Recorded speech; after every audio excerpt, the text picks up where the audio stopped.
அனைவருக்கும் வணக்கம். கும்பராசிக்காரர்களுக்கு அடுத்த 7 நாட்களில் சுப மற்றும் சுப கிரக சேர்க்கையால் நல்லதே நினையுங்கள், நல்லதே நடக்கும் என்று சொல்லக்கூடிய வகையில் எந்தெந்த நிகழ்வுகள் அமைந்துள்ளன, இரட்டிப்பு நன்மையும் யோகமும் நிறைந்த ஒரு தருணமாக அமைவதற்கான சூழல் எந்தெந்த விஷயங்களில் கிடைக்கப் போகிறது என்று ஆராய்ந்து பார்க்கும் போது, குருவுடன் இணைந்து சுகஸ்தானத்தை சூரியன் வலுப்படுத்த போகிறார். 3ஆம் இடத்தில் புதன் மற்றும் சுக்கிரனின் கூட்டணி வலுவாக அமைவதால் எப்பேற்பட்ட காரியமாக இருந்தாலும் காரிய வெற்றி மிக வலுவாக கிடைப்பதற்கான யோகம் இந்த தருணத்தில் வலுவாக அமைய போகிறது என்பதை கும்பராசிக்காரர்களுக்கு கிரகநிலைகள் உறுதிப்படுத்துகின்றன. நல்லதே நினையுங்கள், நல்லதே நடக்கும். இரட்டிப்பு யோகம் நிறைந்த ஒரு தருணமாக அடுத்த 7 நாட்களில் கிரகநிலைகளின் அமைப்பை ஆராய்ந்து பார்க்கும் போது மே மாதம் 15ஆம் தேதி முதல் 21ஆம் தேதி வரை எப்படி அமைகிறது என்று பார்க்கும் போது சுப மற்றும் சுப கிரக சேர்க்கையால் பல அதிரடியான நன்மைகள் கிடைப்பதற்கான யோகம் மிக வலுவாக கிடைக்கக்கூடிய ஒரு தருணமாக பார்க்கப்படுகிறது. எனவேதான் இந்த தருணத்தில் சுப கிரகமாக இருக்கக்கூடிய புதன் மற்றும் சுக்கிரன் ஆகிய 2 கிரகநிலைகளும் இணைந்து புத சுக்கிர யோகத்தை மிக வலுவாக ஏற்படுத்தி கொடுக்க போகின்றன.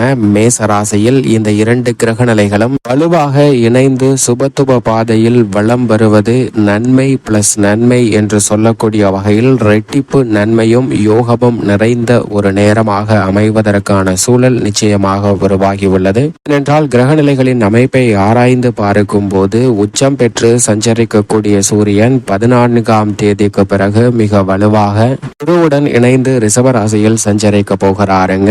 இங்கு முக்கூட்டு கிரகங்கள் என்று சொல்லக்கூடிய சூரியன், சுக்கிரன் மற்றும் புதன் ஆகிய 3 கிரகநிலைகள் மேசராசியில் சஞ்சரித்த நிலையில் மாற்றத்தை ஏற்படுத்துகிறார். சூரியன் உச்ச நிவர்த்தி பெற்று ரிஷபராசியில் குருவுடன் இணைந்து சஞ்சரிக்க போகிறார். பொதுவாக குரு தனித்து சஞ்சரிப்பதை விட மற்ற கிரகங்களுடன் இணைந்து சஞ்சரிப்பது நல்ல பலனையும் முன்னேற்றத்தையும் பெற்றுத்தரும். அதிலும் அவரது நட்பு கிரகமாக இருக்கக்கூடிய சூரியனுடன் இணைந்து சஞ்சரிக்கக்கூடிய இடம் சுக்கிரனின் ஆட்சி வீடாக பார்க்கப்படுகிறது. குருவின் பார்வையில் பகை வீடாக இருந்தாலும் கூட சுக்கிரனின் பார்வையில் சம கிரகமாக குரு திகழ்கிறார். எனவேதான் பகை வீட்டில் குரு சஞ்சரித்தாலும் குருவுடன் இணைந்து சஞ்சரிக்கக்கூடிய சூரியனின் அமைப்பு காரணமாக நல்ல பல வாய்ப்புகள் இந்த தருணத்தில் நிச்சயமாக கிடைக்க போகிறது. இது ஒரு புறம் நன்மையை ஏற்படுத்தி கொடுக்கக்கூடிய அமைப்பாகவும் கிரக மாறுதலாகவும் நிச்சயமாக அடுத்து வரக்கூடிய 7 நாட்களில் அமைவதற்கான யோகத்தை மிக வலுவாக உறுதிப்படுத்துகிறது. அதே வேளையில் சுப மற்றும் சுப கிரக சேர்க்கை என்று சொல்லக்கூடிய வகையில் இயற்கையிலே சுப கிரகமாக உள்ள சுக்கிரனும் புதனும் இணைவதன் காரணமாக சுப மற்றும் சுப சேர்க்கையின் காரணமாக புத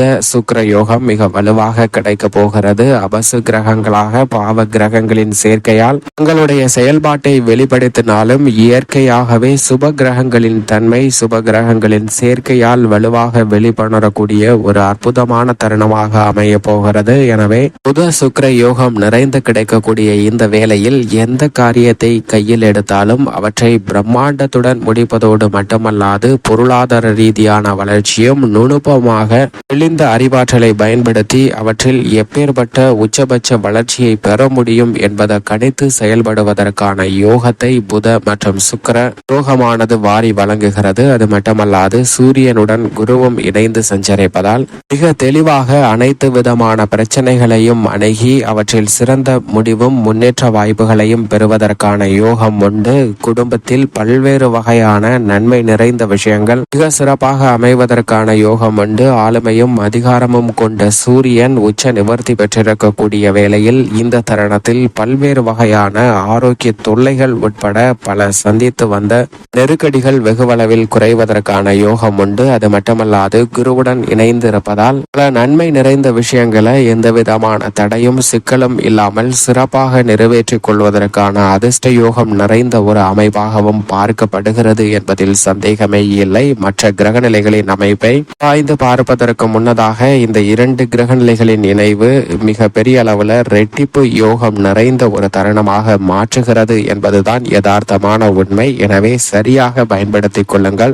மட்டுமல்லாது சனி மிக வலுவாக ஆட்சி பலம் பெற்று தனது சொந்த ராசியான கும்பராசியில் அமர்ந்திருக்கிறாருங்க. குடம் குடமாய் நன்மைகளை கொடுக்கக்கூடிய அமைப்பில் சனி ஆட்சி பலம் பெற்று சஞ்சரிப்பது தொழில், வியாபாரம், உத்தியோகம் என பலவற்றில் ஏற்படக்கூடிய நெருக்கடிகளை விளக்குவதற்கான சூழல் உண்டு. சனி திருக்கணிதத்தின்படி தனது சஞ்சார தூரத்தில் பாதிக்கு மேல் கடந்து விட்டார். எனவே அவரால் இனி வரக்கூடிய தருணங்கள்ல மிக பெரிய அளவுல நன்மை நிறைந்து கிடைப்பதற்கான யோகம் மிக வலுவாக கிடைக்கிறது. சனி ஆட்சி பலம் பெற்று சஞ்சரிப்பது பல உங்களுடைய எதிர்பார்ப்புகளை பூர்த்தி செய்யக்கூடிய யோகத்தை நிச்சயமாக உருவாக்கி கொடுக்கிறது என்பதில் சந்தேகமே இல்லை என்பதை திட்டவட்டமாகவும் தெளிவாகவும் துல்லியமாகவும் உறுதிப்படுத்துகிறார். நிழல் கிரகமாக இருக்கக்கூடிய ராகு செவ்வாயுடன் இணைந்து மீன ராசியில் குருவின் ஆட்சி வீடான மீன ராசியில் வலுவாக சஞ்சரிக்கிறாருங்க.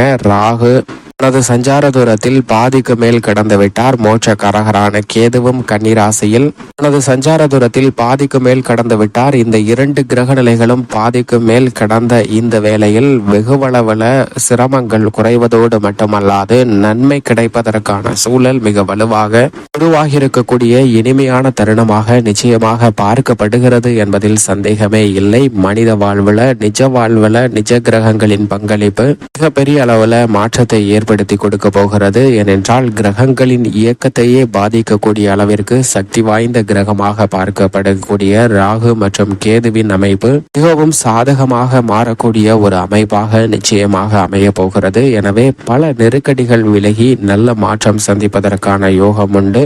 பூமிக்காரகன் மங்களக்காரகன் என்று சொல்லக்கூடிய செவ்வாயும் மிக விரைவில் ஆட்சி பலம் பெற்று தனது சொந்த ராசியான மேசராசியில் அமரப்போகிறாருங்க. அதற்கு முன்னதாக குருவின் ஆட்சி வீட்டில் தனது சஞ்சார தூரத்தில் பாதிக்கு மேல் கடந்துவிட்ட இந்த தருணத்தில் பல்வேறு வகையான சுப நிகழ்வுகளில் ஏற்பட்ட தடைகளை தகர்த்தருகிறார். விவசாய துறையில் நெருக்கடிகளை சந்தித்து வந்த சூழ்நிலையில் மாற்றத்தை ஏற்படுத்துகிறாருங்க. புதிய அசையும் அசையா சொத்துக்கள் வாங்குதல் உட்பட பல மாறுதல்களை ஏற்படுத்தி கொடுக்கக்கூடிய ஒரு வலுவான அமைப்பில் வீற்றிருக்கிறார். ராகுவை விட்டு விலகும் போது அதீதமான நன்மையும் முன்னேற்ற வாய்ப்புகளையும் நிறைந்து பெறக்கூடிய யோகம் நிச்சயமாக உண்டு. இது மட்டுமல்லாது சந்திரன் மிக வலுவாக இந்த தருணத்தில் வளர்பிறை சந்திரனாக வலம் வந்து கொண்டிருக்கிறார். சந்திரனுடைய அமைப்பை பொறுத்த வரைக்கும் சிம்மம், கன்னி, துலாம் ஆகிய இடங்கள்ல சஞ்சரிக்க போகிறாருங்க. சந்திரன் வளர்பிறை சந்திரனாக வலம் வரக்கூடிய இந்த வேளையில் அதிரடியான மாற்றங்களை மிக வலுவாக ஏற்படுத்தி கொடுக்க போகிறார். 15ஆம் தேதி பிற்பகல் 3:25 வரை ஆட்சி பலம் பெற்று தனது சொந்த ராசியான கடகராசியில் வீற்றிருக்கிறாருங்க. அதற்கு பிறகு பல மாற்றத்தை சந்தித்தாலும் அனைத்திலும் முன்னேற்றம் கிடைக்கக்கூடிய வகையில் மிக சிறப்பான மாறுதலை பெற்று தருகிறார். இப்படி நவ கிரகங்களின் அமைப்பும் இந்த வாரத்தில் இருக்க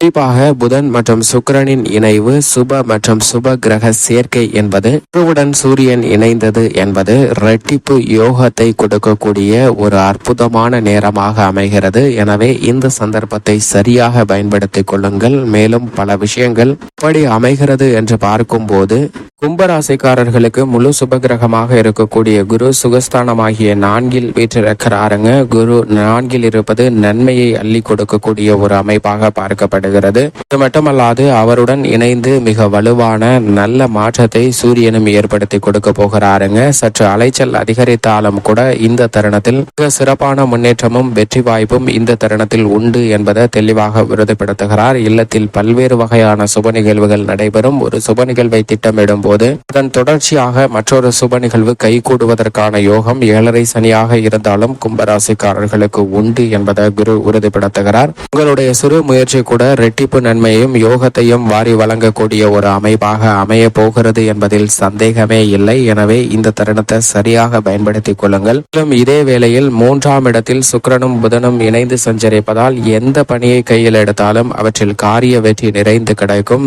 குருவினுடைய உப பார்வையும் மிக வலுவாக 8, 10, 12 ஆகிய இடங்களில் கிடைப்பதால் பல சிக்கல்கள் விலகும். தொழில் ரீதியாக அபிவிருத்தி காணப்படும். உங்களுடைய தொழில் மற்றும் உத்தியோக ரீதியான முயற்சிகள்ல மிகப்பெரிய அளவுல வெற்றி வாய்ப்பை தேடி தருகின்றன புதன் மற்றும் சுக்கிரனின் கூட்டணி. எனவே இந்த தருணத்தில் பல்வேறு வகையான தடைகள் தாமதங்கள் அகன்று பொருளாதார ரீதியான முன்னேற்றம் பெறக்கூடிய யோகம் உண்டு. கடன் சார்ந்த தொல்லைகள் விலகும். உத்தியோக ரீதியாக நீண்ட நாட்களாக எதிர்பார்க்கக்கூடிய நல்ல பல சலுகைகள் இந்த தருணத்தில் தசாபதிகள் வலுவாக இருப்பின் கிடைப்பதற்கான யோகம் உண்டு. சுக்கிரனின் அமைப்பும் புதனின் நாளின் அமைப்பும் உச்சபட்ச வளர்ச்சியை ஏற்படுத்தி கொடுப்பதால் ஆடை ஆபரண சேர்க்கையும் இந்த தருணத்தில் கிடைப்பதற்கான யோகமும் புதிய பொருட்களை வாங்கி மகிழ்வதற்கான சந்தர்ப்பமும் உண்டு. இருப்பினும் கும்பராசிக்காரர்கள் அதீத கவனத்துடனும் விழிப்புணர்வுடனும் இருக்க வேண்டிய ஒரு தருணமாக பார்க்கப்படுவது அஷ்டம கேது, ஜென்ம சனி. இந்த 2 கிரகநிலைகளும் சாதகமற்ற ஒரு அமைப்பாக தான் பார்க்கப்படுகிறது. 2ஆம் இடத்தில் ராகுவும் செவ்வாயும் இருந்தாலும் கூட பெரிய அளவிற்கு பிரச்சனை இல்லை. ஆனால் செவ்வாய்